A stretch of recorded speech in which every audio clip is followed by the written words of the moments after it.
Unë i kja në puna i rinte për dalë gjithë ditën. Ne asë nuk punonte si gjë. Priste vetëm nga unë çdo gjë. Unë punoja dhe burri merrte kartën e bankës time dhe më merrte lekë. Burri iku në Gjermani e kapa me të tjetrën. Fillon zënget, sherret, gjunte, i kam gjitha të rujtura një telefon. Që unë t'ja tregoj djalit kur tritet që mos jam unë fajtore. Përshëndetje miq dhe mirë se erdhët në këtë video. Jeni live me Odetën. Ditën e sotme në live intim do të hyjë një nën, ajo është vetëm 35 vjeç, quhet Sidorela, është nëna e 2 fëmijëve, e cila ditën e sotme do denoncoj ish partnerin e parë, i cili ka sjell shumë probleme në bashkëtesën e dytë dhe mbi të gjitha për regjistrimin e vajzës së saj që e ka lindur vetëm përpara 2 muajve që nuk mundet dot ta regjistrojë. Por çfarë ka ndodhur me Sidorelën? Do të jetë 35 vjeçaria që do na i rrëfej të gjithë dhe histori, kështu që hap dritaren dhe e ftoj. E dashur Sidorela, përshëndetje nga Tirana. Përshëndetje. Djala apo vajzë ke? Kjo është vajza. Ka lindur tani në 9 janar. Me jetë ta kesh. Inderit. Në 9 janar? 9 janar 2025. 2 muaj që nga vajza. Pa. Si ja ke vendosur emrin? Emelis. Emelis, ta gëzoj, emër shumë i bukur. Inderit. E dashur Sidorela, unë i lexova me vëmendje të gjitha mesazhet që më dërgove në Instagram dhe dua ta dëgjoj problemin tënd dhe dua që zëri jot të dëgjohet sot këtu në live me Odetën. Çfarë ka ndodhur?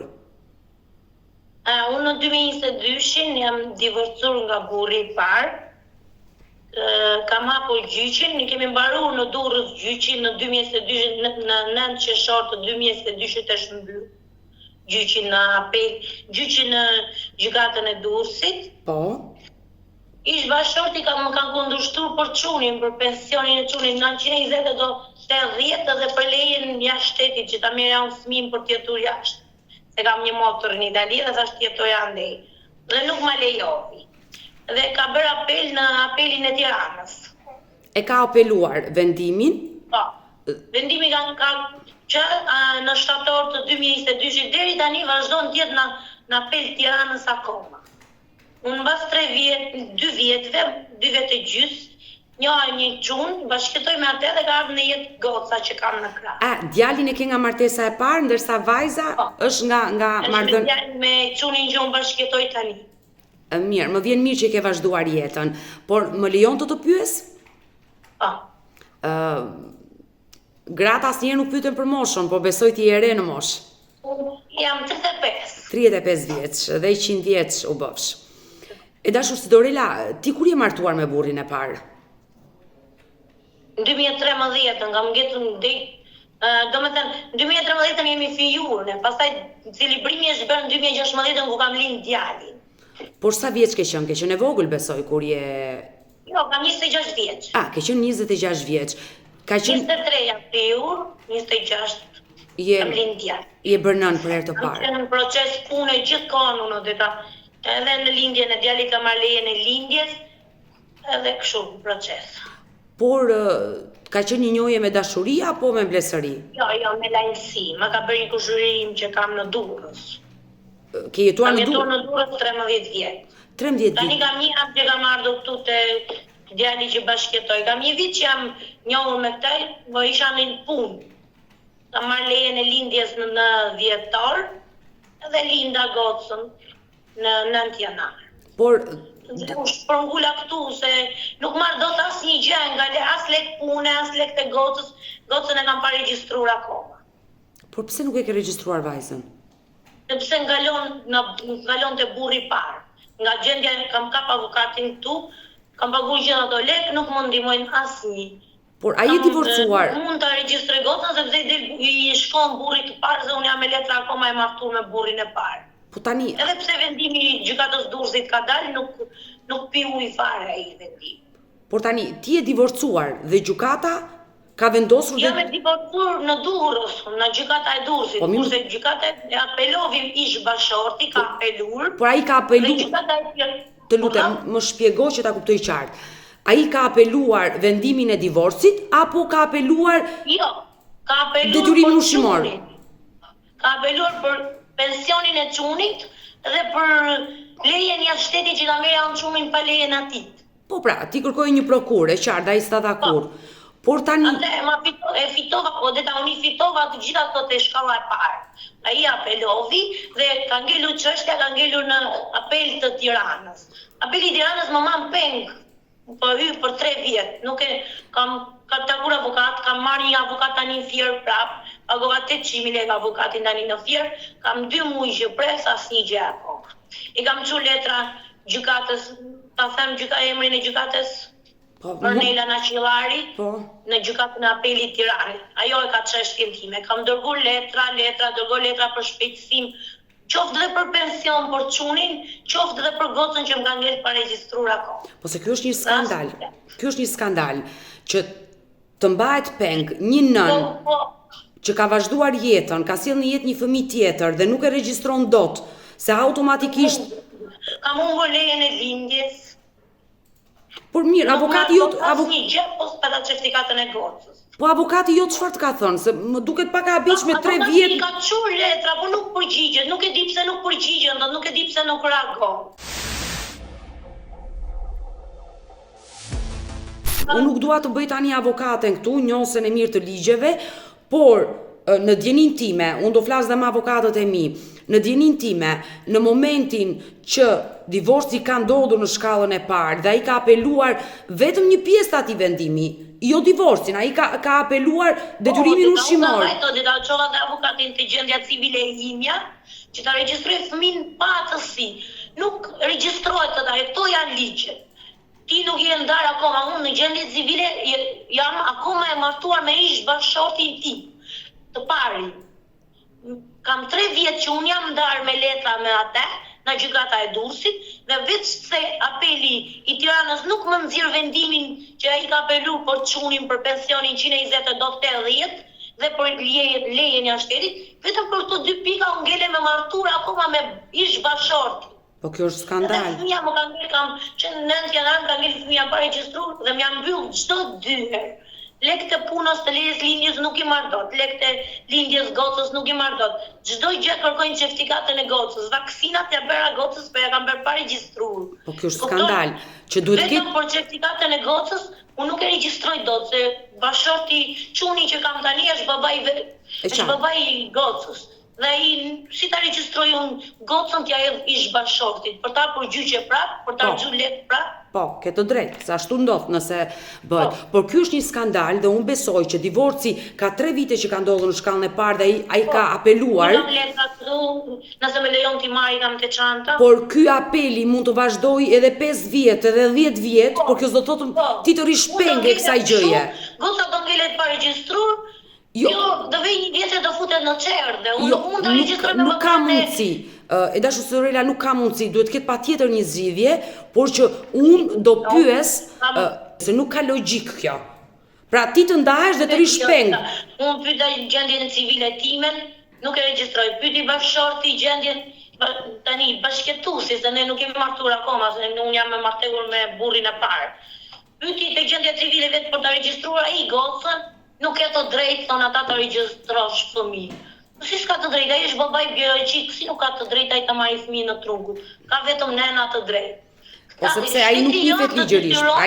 Ai nuk njihet ligjërisht. Shteti detyron deta që unë ta regjistroj fëmijën kështu në këtë gjendje që jam, që ta gjyqje prap. Dhe ato lekë që unë do marr dhe i vete na përgjyqje prap. Dgjoj, do më japësh shko mua, si Dorela do më japësh shko mua të interesohem, sepse nuk ka logjik e gjithë kjo ngjarje. Pra, ti ke 3 vite që je në apel, apeli mund të zgjasë dhe 5, edhe 6 dhe vajza do vej 3-4 vjeç dhe nuk mund të rri pa u regjistruar në kopësh, pa atësi, pa regjistrimin e gjithçka. Kjo është absurde. Që duhet të ketë një zgjidhje, patjetër duhet të ketë. Thjesht duhet të informohemi dhe të dimë rrugën ligjore. Kështu që do më japësh kohën për të pyetur dhe patjetër që do të ndihmoj, se kjo është nuk ka logjik kjo. Kjo është skandal. Por ndërkohë me ish bashortin për hir të djalit, ke kontakte për të folur e për t'i thënë? Në flasim në dita, po unë i kam thënë pse edhe në gjykat atë, ai nuk më përgjigjet për çunin për asgjë, unë me zia dal. Isha jetoja në Durrës, kam 2 javë kam që kam martuar në qytetin e Fierit tjerë atë këtë çuni që kam njohur. Po gjithë më shtatzanin time në Durrës kam qenë, për hir të çunit kisha në shkollë çunin atje, kam qenë me qera. Kam qenë në punë deri në 10 orë, pastaj mora lejen e lindjes edhe në janar nuk marr dot me asnjë gjë, asnjë lek në lek që kam fituar, që kam punuar dhe u detyrova erdha këtej. Po mirë, babai nuk e ka paguar detyrimin Ai ushqimor? nuk përgjigjet për asnjë gjë. Ai më thot më kur të dali ajo e apelit do përgjigjem unë për çunin. Tani nuk përgjigjet për asnjë gjë. Po mirë, çuni do ri pa ngrën, djali do ri pa ngrën derisa apeli të vendosi? Nuk e di. Po, kjo është. Po mirë se nuk ka logjik. Ai nuk ka paguar asnjëherë lek për djalin e vet. Jo. Ai nuk ka paguar. Po deta 4 vjet që unë jam ndar, se një vit ka zgjat divorci. 4 vjet unë kam jam ndar, po çuni është ka qenë 4 vjet që jam ndar unë, tani është 8. Asnjëherë nuk më është përgjigjur për asnjë gjë. I jep na një 2000 lekë që kështu kur e takon një muj, një 2 muj, nuk është se vjen e takon çunin, e merr çunin telefon që detyrohet Po ai. pse s'ke shkuar te zyra përmbarimore për të ekzekutuar vendimin? Në Durrës, kam qenë unë atje Odeta, nuk më marrin përsipër fare këtë vendimin e Durrësit. Duhet një Jo, më dëgjoj pak Sidorela. Sidorela të lutem. Ka pezur thon. Jo, Sidorela, po pezun mund të jam në asnjë rrugë zgjedhje, kam qenë në policinë e Durrësit, kam bërë denoncim. Nuk më ndihmojnë se duhet një vul, thot ajo. Ai një vul me Skënderbeu, nuk e di se si është ai vula që unë të vazhdoj teja. Të lutem, Sidorela, në momenti që ju divorcuat dhe doli vendimi, ai e ka apeluar në atë moment? Po, mbas 15 ditëve ai apeloi. Por gjithsesi, sa të marri apeli të vendosi të lënë në fuqi shkallën e parë apo të japi një vendim të ri, nuk e ka lënë në fuqi atë atë, prandaj po jo, po nuk ka shanse të lutem se gjykata do t'i vendosë atë kodin për të lënë në fuqi vendimin që të vazhdojë me këtë, se çështë zyrat e përparimit. Dhe ajo tha ne nuk bëjmë dot asnjë gjë me këtë vendim. Por ti pse nuk e drejtuar gjykatës? Ti vet drejtohu gjykatës për të denoncuar. Dhe i kam thënë avukatës time, të hap në një gjyq tjetër, çfarë të bëj, si t'ja bëj, s'ke çfarë bën dot, duhet të pres. Jo, po nuk e gjetur avukatën e duhur me gjithë respektin. 1, 2, 3 avukati, më kanë kap një avokat këtu në Fier prap. Po se nuk ka logjik kjo, nuk ka logjik. Asnjë zgjidhje nuk më vetëm më thon duhet të presësh. Po si të presun, të rjetën do presun? A mund zgjatit 5, 10 vjet, 20 vjet.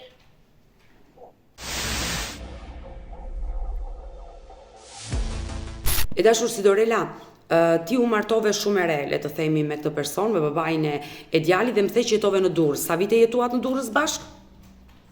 7 vjet. Në 2013 nga marrë në Durrës unë vetë. I bie 7 vjet kam ndëjtur me ish bashortit, edhe pas e 4 vjet kam jetur vetëm me qira. Por jo, flas në kohën që ke qenë me bashortin. Ke pasur një jetë normale me të? Normale shumë jo, po hajtu mundoni, më shumë zënka se sa një jetë normal. Divorci erdhi për shkak të këtyre zënkave? Divorci erdhi për shkak se burri iku në Gjermani dhe njofi një tjetër dhe e kapa me atë tjetrën dhe u detyrova u largova në kohën e karantinës. Ai të tradhoi. Kur rat Ermeti jo deta, qenë ai, kur ka rënë Ermeti në Durrës, ne kemi qenë në Durrës, kurse ai ka qenë në Gjermani dhe ishte gjeti një tjetër aty dhe u shkëputaj. Më fal që të lëndoj dhe të pyes, si e zbulove? Man të telefonit, foto, mesazhe, e kam kap duke folë në telefon. Pra, kur ai erdhi nga Gjermania, ti i zbulove nga telefoni i tij? Dhe kur ja zbulove, ta pohoi? Ja thash, ja tregova të gjitha, edhe prindreve të atyre i thash, ata mbronin djalin e vet. Unë mora çunin ika, fillon zënget, sherret, gjunte, mora çunin ika pastaj. Pse të ka dhunuar? Po, më ka gjujt, dhe nëse çunit më gjujt. Por ti nuk e denoncove në polici? Jo, nuk e denoncova se më vinte keq për djalin. Nuk dua që çunit të dihet keq, se ishte i vogël 4 vjeç. Por ai vetë si reagoi momenti kur ti i zbulove tradhtin? Çfarë të tha? Ai vetë? Ai s'dinte çfarë thoshte, fiku telefonin, bën dëgjoj se kur u prish telefoni, pastaj rrinte në eshtje. Mora prindërit e atit i thash, unë edhe sot e kësaj dite mesazhet çka ka bërë ai, kam gjitha të ruajtura një telefon, që po të rritet djali do ja tregoj që ti kuptoj. Mos ma veri mua faj nesër që e ke lënë ti babi. Ti ke ruajtur të gjitha mesazhet? Kam ruajtur mesazhet që kam kap në telefon, fotot që ka pat me atë. Çdo gjë që ai ka bërë që unë t'ja tregoj djalit kur tritet, që mos jam unë fajtore, që djali më thoi nesër ti e le babin e le ti, jo ai ty. Sepse ai kur merr çunin i thot mami iku vet dhe mami nuk donte të rrinte me babin. E nxit kundra meje. Dhe më vjen keq që ndodhi këto. Por ti kërkove ndihmën e familjes tënde. Ika, kam det një muj të motra, se kam pat motra në Durrës, tani ajo jeton në Itali. Kam det një muj të motra, sa gjeta një shtëpi me qera, pastaj punova dhe ashtu, me zia kam dalë. por në momentin që ti ike, ai nuk erdhi të thoshte më fal, ktheu tek mua siç ndodh me. Erdi më ka kërkuar dhe më mbrapa të bisedonim, po nuk jam kthyer me audit, ose nuk ishte era para ajo që ndodh. Unë jam kam ik gati 3-4 herë nga ai person. Ai nuk ndryshonte. Të ka tradhuar vazhdimisht. Po, mas mesazheve që unë kam parë, mas Instagrameve që ai kishte hapur, mas mesazheve që unë kam parë, po thoj se gjithkohës që unë rria në punë, se ne punojmë në ato firmat të mbyllura, 8 orashe. Po. Unë ikja në punë, ai rrinte përdau gjithë ditën, gjithë kohën. Në orën 3 gjithë shkonte në shtëpi, thosha ku ke qenë sot? Gjena një as nuk punonte si gjë. Gjena një punë, thosha nuk ka punë. Ku ke qenë? Në shtëpi? Me këto mashtrime gjithë kohën. Por nëse marrëdhënia juaj ka qenë kështu, ke bërë mirë që i ke dhënë fund. Unë e them shpeshherë që divorcet ndonjëherë që ai nuk ndihmonte në familje, më priste vetëm nga unë çdo gjë. Por djali si reagoi kur ndodhi divorci? Ka qenë 4 vjeç? Jo mirë. Se ai e do shumë babin e vet. Jo mirë, kam vujtur shumë me çunin. Por mundohesha të hiqja mendjen, e çoja në për lodra, se më thoshte gjithmonë pse nuk ikim te babi, hajde ikim mami te babi dhe një ta përshafoj. Ka qenë çike vështirë, jo çike vështirë, por shumë e vështirë. Ti vendimin e more vetë dhe u largove dhe më the që një muaj qëndrova tek motra dhe më pas mori një shtëpi me qera. Besoj që aty nisën vështirësitë më të mëdha, me qera, me një fëmijë të vogël. Mora një shtëpi me qera në plazh, në Durrës, e gjeta diku një garsoniere, jo shtëpi, një dhomë ishte ajo, një dhomë. Me kushte jo shumë, sa për të fletur. Paguja aty diku te 100.000 lekë qeraja, ujë drita, kaq, plus ashensori që kam të rregullat e pallatit, unë vetëm 300.000 lekë merja te puna në atë kohë. Dhe kisa jo çunin e çoja në kopësh, do paguja kopshin 50.000 lekë, jo ushqimi, kopshi, to. Kishte, se çuni ishte 4 vjeç, se ishte parashkollor. Por babai i dinte kushtet në të cilat jetonte djali dhe asnjëherë nuk ndihmoi jo ty, djalin e vet. Nuk do t'ja di fare, sikur neve, jo mami, sikur nuk ekziston fare. Nuk më ndihmon për asnjë gjë, as për çunin, për asnjë gjë, nuk i blen asnjë gjë, nuk i blen as rroba. Rralli, fillimi binte rrallën e takonte i jep 1.000 lekë, 2.000 lekë, 5.000 lekë. Njëherë i ka bërë ditëlindjen i dha 100.000 lekë me që kishte ditëlindjen e ka ditëlindje 28 tetor. I thash unë ka çuni ditëlindjen, i vajti te kopshi, ja organizoi. E kaq, më shumë jo. Le kështu që të përgjigjet jo asnjëherë. Por unë e kuptoj që djali e do se ka baba, është normale ajo. Por ai vjen e takon shpeshherë, të paktën i dhuron dashuri? Jo, nuk vjen. Asnjëherë. Edhe kur e merr çuni e fik telefonin. Tani e kam mbyll fare marrëdhëniet me çunin, nuk e merr fare telefon. Sa vjen e largohet më shumë. Dhe sa kohë ka që djali nuk flet me babain e vet? Unë kam qenë në Durrës, 10 ditë kam marrë në Fier. Kur isha në Durrës, e mori në telefon çuni, tha babajit të takoj, e mori se kishte ditëlindjen e babit vet, gjyshit djalit. Dhe erdhi e mori, se ndoshta i ka thënë babai vet që shko merr djalin se dua në ditëlindje.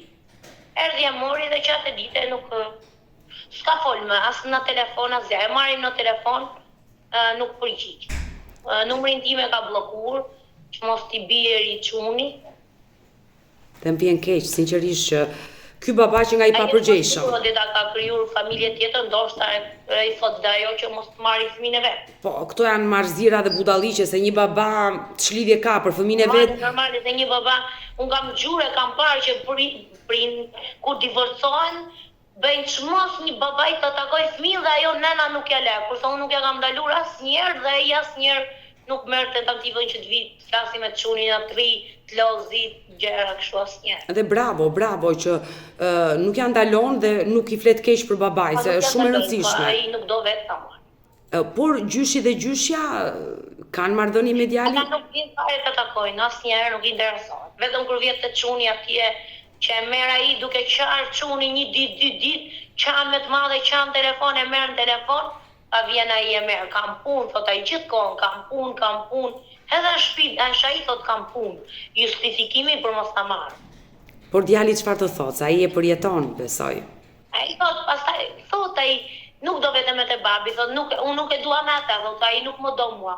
Pastaj sa e merr ai në telefon direkt, ja harron ato që thot do iki te babi, se më mori mua, se po zvajta unë thot, ai nuk më merr më. Është e dhimbshme. Dhimbshme, po çfarë të bëj?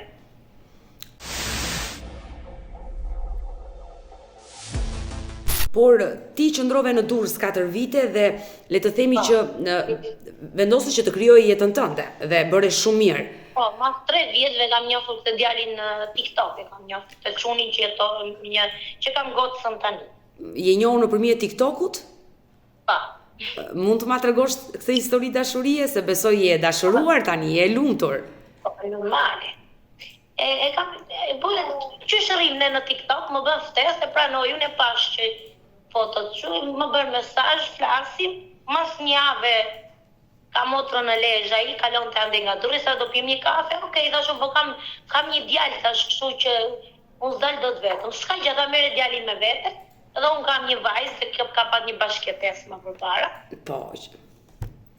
Edhe mora çunin, dolëm për kafe, pivëm, dejtëm gati një që në 10 deri në mars u njohëm, pastaj më prezantovi me familjen e vet.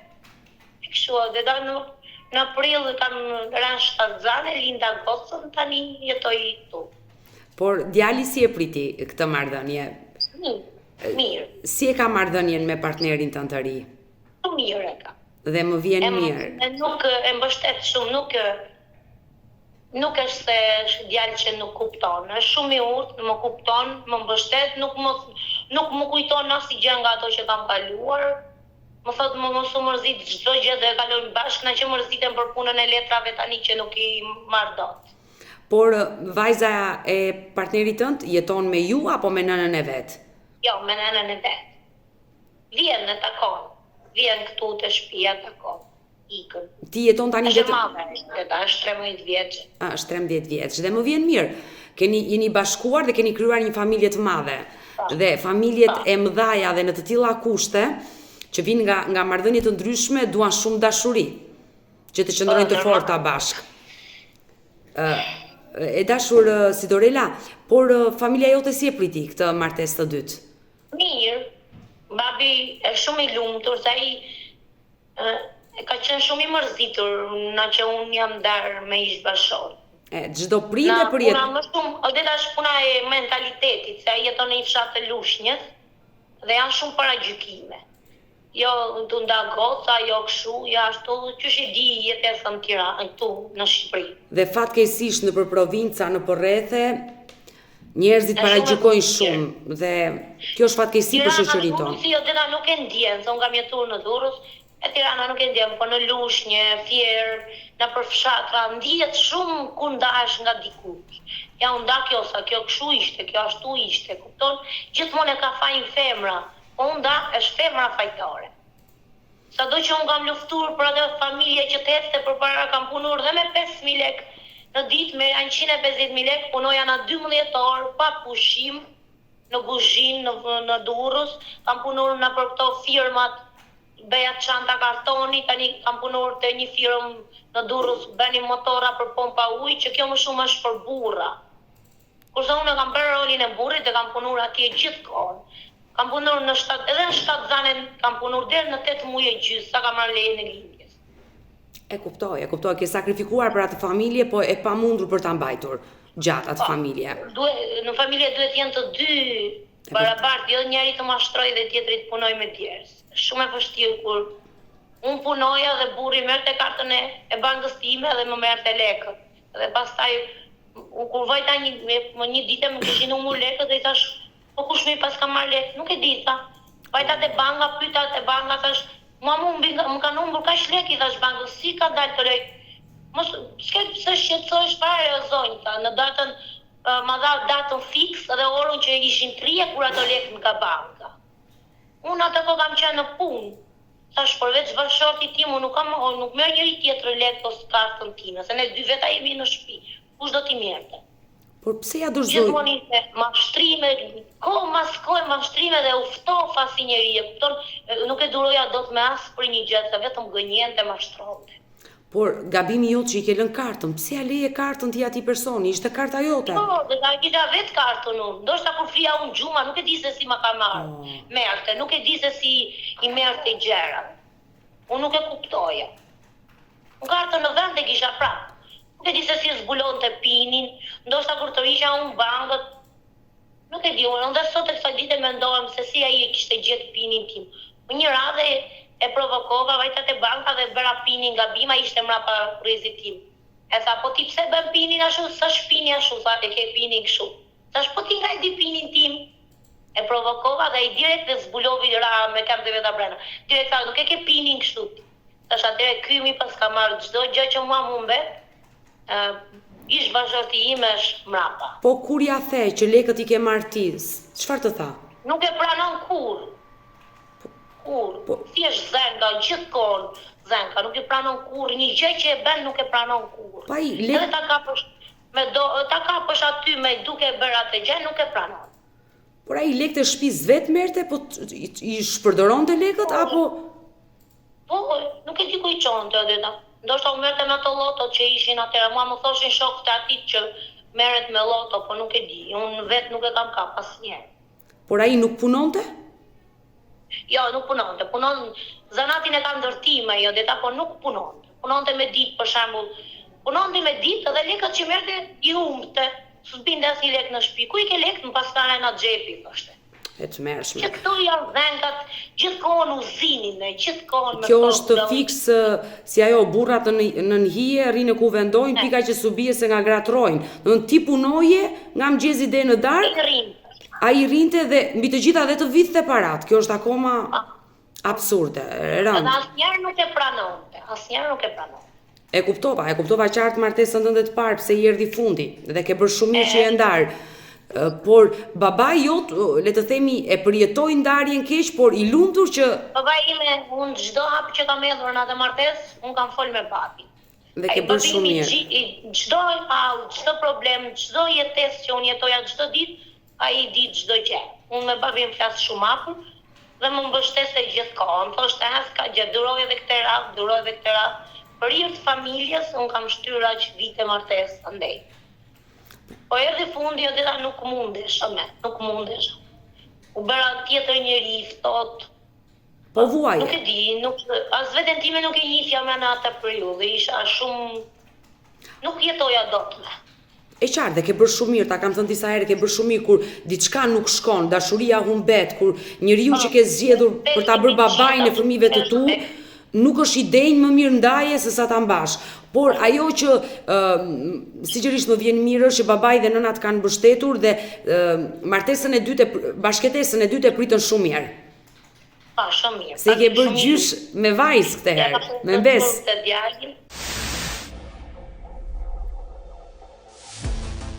E kisha ëndër të kisha një gotë se më dha zoti një gotë. Edhe qofsh nëna më e lumtur në botë. Ta the me zemër këtë gjë.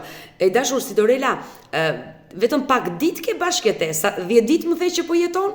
10 ditë që jetoj me këtë çunin me një shtëpi, se kështu kemi një vit njohje. Po jetoja në Durrës vetëm. Ai vinte sa është në punë këtu, vinte shtu në dielë, rrinin bashkë dhe vinte u kthente prapë te. Jeton vetëm me të apo edhe me prindrit e tij?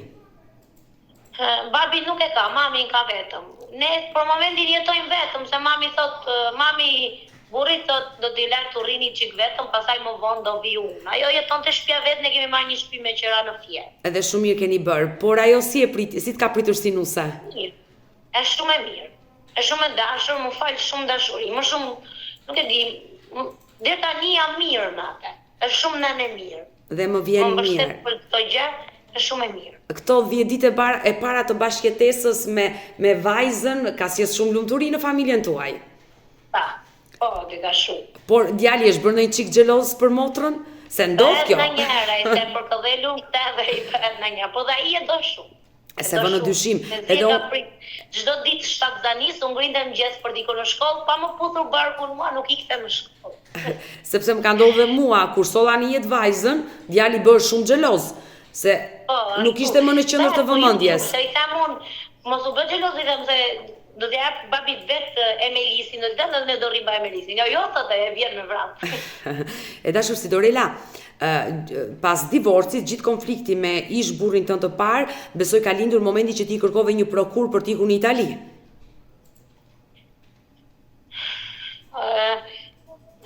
Kam motrën ande në deta dhe doja t'ikja, kisha 2 vjetë që nuk e shikoja motra dhe doja t'ikja në Itali.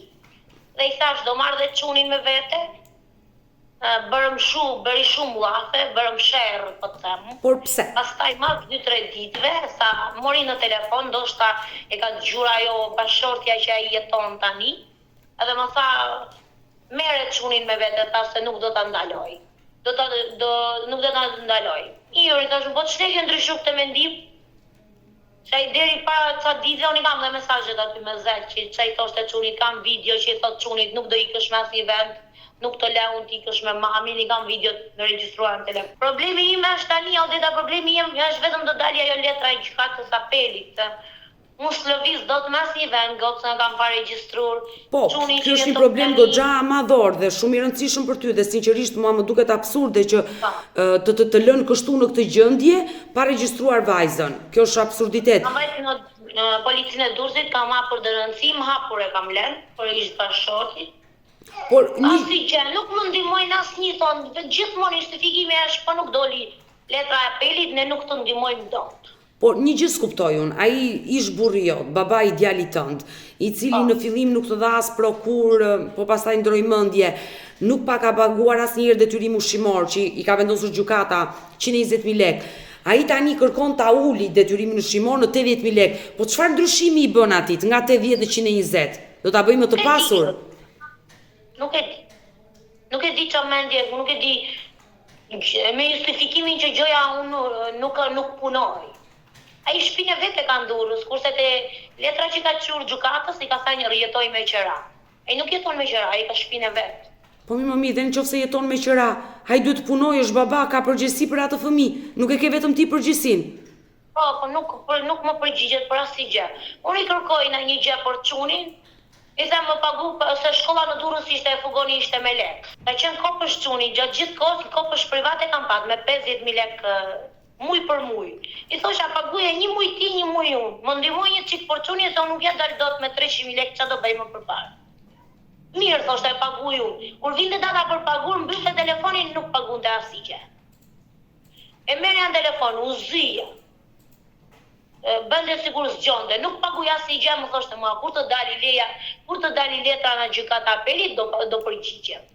E mbyllte telefonin, nuk u përgjigjem. Po mi më çaj janë këta baballar, të dali vendimi i gjykatës, po e mendon ai për fëmijën e vet? Po, do dali vendimi i gjykatës, po gjykata Odeta, unë nuk e di sa vite do rri ajo gjykata ashtu, unë ngela me ata peng. Kjo janë një ditë jetë, vite janë jetë. Unë jam ndarë 31 vjeçë, tani jam 35 vjeç.